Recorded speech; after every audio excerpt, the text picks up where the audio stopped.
Educational creativity চ্যানেলে সকলকে স্বাগত। একটি গুরুত্বপূর্ণ আপডেট। কলকাতা হাইকোর্টে কোড নাম্বার 18-তে জাস্টিস অমৃতা সিনহার বেঞ্চে আজও ফাটাফাটি কিছু ঘটনা ঘটলো।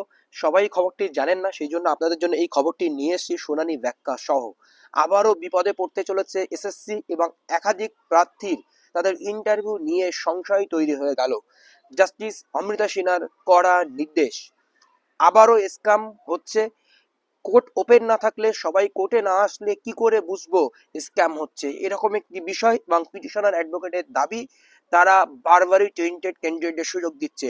চলুন আমরা পুরো শুনানিটি দেখে নিই বা কি হয়েছে জেনে নিই। প্রথমে আপনারা দেখেছিলেন যে সুপ্রিম কোর্ট থেকে মেনকা গুরুস্বামী ম্যাডাম উনি উপস্থিত হয়েছিলেন। তিনি বললেন যে টুমোরো আইডেন্টিক্যাল ম্যাটার পেন্ডিং রয়েছে। এসসি সব ম্যাটারগুলো আপনাকে দেখতে বলেছেন বা আপনার নির্দেশেই সবকিছু হবে। Everything is or bench. Kiran শর্মার একটি ম্যাটার আইডেন্টিক্যাল ম্যাটারও পেন্ডিং রয়েছে, সব ম্যাটারগুলো ওই দিনই রাখা হোক। স্টেট, ডাব্লিউবিএসএসসি এবং আনটেন্টেড টিচারদের পক্ষ থেকে যারা দাঁড়িয়েছিলেন তাদের সবারই দাবি যে এটা টুমোরো রাখা হোক একই ম্যাটার। তো জজ বললেন ম্যাটারটা কি সেটা বলুন। তখন পিটিশনার অ্যাডভোকেট ছিলেন সুদীপ্ত দাশগুপ্ত। তো তিনি মানে বলে তোলেন যে no tainted candidate not applicable to this press selection process 2025।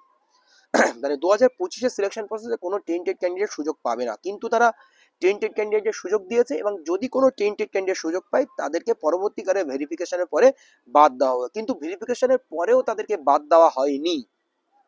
তারা কারা? ওএমআর মিসম্যাচ এবং এক্সপায়ারি অফ প্যানেলের পরে তারা চাকরি পেয়েছে, সেই সমস্ত ক্যান্ডিডেট টেন্টেড লিস্টের মধ্যে আসে। আমাদের হাইকোর্ট মানে Kolkata high court, supreme court decide করে দিয়েছে যে কোনো টেন্টেড ক্যান্ডিডেট অ্যালাউ হবে না। এই মানে এক্সপায়ারি অফ প্যানেলের মানে এক্সপায়ারি অফ প্যানেল হওয়ার বা ওএমআর মিসম্যাচ তারা সকলেই টেন্টেড ক্যান্ডিডেট, তারা নতুন নিয়োগের সুযোগ পাবে না, স্পষ্ট করে বলেন। জজ বলেন এসসি তো বলে দিয়েছে no tainted allow. Petitioner advocate আমার আরও কিছু দাবি রয়েছে। তিনি কিছু নোটিফিকেশন বা ডিভিশন বেঞ্চের অর্ডার সবগুলোকেই বিস্তারিত পড়তে থাকেন। সেখানে টেন্টেড ক্যান্ডিডেট নট অ্যালাউ সেটা বলেন। সমস্ত অর্ডার নোটিফিকেশন পরে এবং টেন্টেড লিস্ট প্রকাশ করেছে কিনা সেখানে কোনো উল্লেখ নেই, এবং যে টেন্টেড লিস্ট তারা প্রকাশ করেছে 1800 সামথিং এর, যারা সুযোগ পাবে না ইন্টারভিউতে বা নতুন নোটিফিকেশনে, সেখানে কারা ওএমআর মিসম্যাচ, কারা এক্সপায়ার প্যানেল, কারা র্যাঙ্ক জাম্পিং, সেইগুলো সঠিকভাবে উল্লেখ করা নেই। After second round of counselling all are expire of panel. Petitioner অ্যাডভোকেটের দাবি সেকেন্ড রাউন্ড অফ কাউন্সিলিং মানে 2016-এর সেকেন্ড রাউন্ড কাউন্সিলিং এর পরে সব কিছু এক্সপায়ারি অফ প্যানেল। দুটি কাউন্সিলিং হবে বলে তারা নোটিশে উল্লেখ ছিল, কিন্তু পরবর্তী তারা 7টা থেকে 8টা কাউন্সিলিং করান এবং ওই দুই কাউন্সিলিং এর পরে যারা রয়েছে তারা এক্সপায়ারি অফ প্যানেল বা ওমেন মিসম্যাচ ইত্যাদিতে তারা সকলেই টেন্টেড ক্যান্ডিডেটের মধ্যে পড়ে। আর সুপ্রিম কোর্ট ঠিক করে দিয়েছে যে তারা রিটেন টেস্টেও বসতে পারবে না, কিন্তু তাদের নাম তারা রিটেন টেস্টে পড়েছে, তাদের সাকসেসফুল হয়েছে, তাদের ভেরিফিকেশন লিস্টে নাম এসেছে, ইন্টারভিউ লিস্টে নাম এসেছে, পিটিশনারদের দাবি। জজ বলেন এক্সপায়ারি অফ প্যানেলে যারা চাকরি পেয়েছে তাদের লিস্ট আমাকে দিন।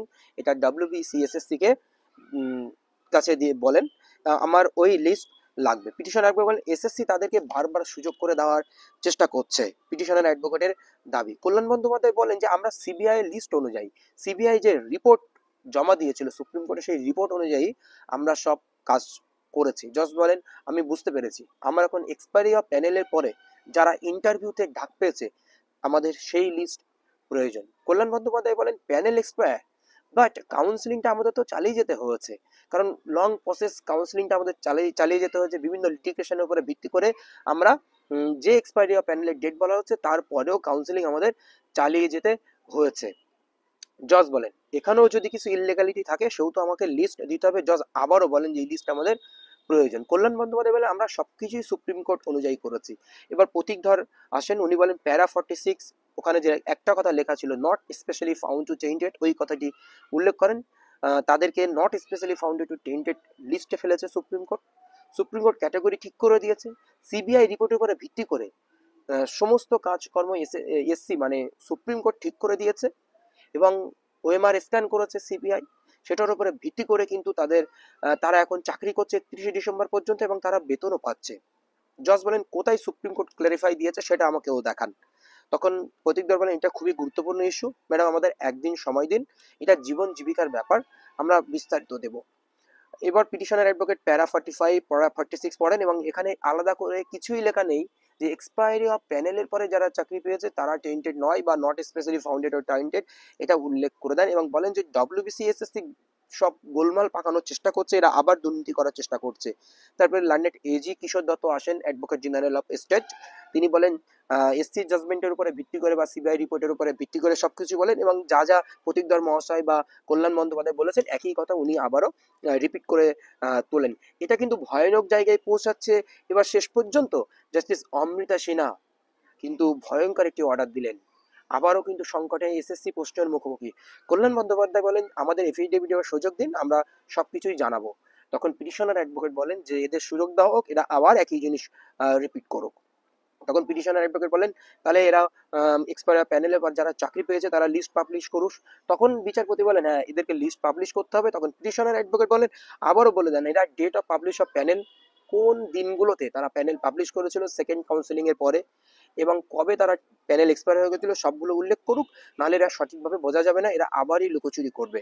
অ্যাডমিটেডলি দে আর প্রোটেক্ট টেন্টেড ক্যান্ডিডেট, তারা টেন্টেড ক্যান্ডিডেটদের প্রোটেক্ট করতে চাইছে, এটা কিন্তু পিটিশনার অ্যাডভোকেট বলেন। এবং র্যাঙ্ক জাম্পিং, ওয়েমার নিঃশ্বাস এক্সপায়ার প্যানেল এই তিন ধরনের ব্যক্তিত্ব যারা রয়েছে তাদের সমস্ত অল ডিটেলস ওয়েমার সহ পাবলিশ করতে বলেন বিচারপতি। পিটিশনার অ্যাডভোকেটের দাবি এখান থেকে 6 থেকে 7 টেন্টেড ক্যান্ডিডেট রয়েছে, 6,000 থেকে 7,000 মতো।